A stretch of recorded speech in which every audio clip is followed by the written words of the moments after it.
Hello everyone, आज आहे day 3. Day 2मध्ये आपण स्टँड आणि रिंग सेट करायला शिकलो आहे. तर डे 3मध्ये चेन स्टिच कशी करायची हे आपण बघणार आहोत. चेन स्टिचसाठी जरी थ्रेड यूज करणार आहोत.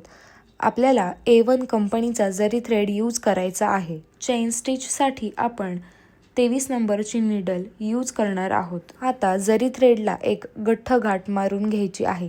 त्यानंतर बोटाला एक जरी थ्रेडचा पिळा मारून घ्यायचा आहे. आता नीडल फॅब्रिकमधून खाली टाकायचा आहे.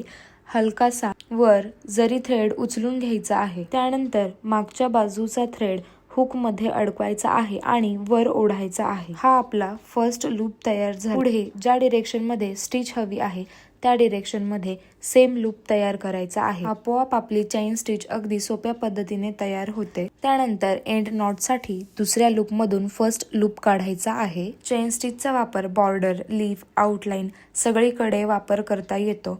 तर हा होता आपला डे 3 चेन स्टिच. खूपच सिंपल आहे. तुम्ही ट्राय करा आणि कसा जमला ते मला नक्की सांगा. उद्या आपण डे 4 मध्ये आणखी एक नवीन स्टिच शिकणार आहोत.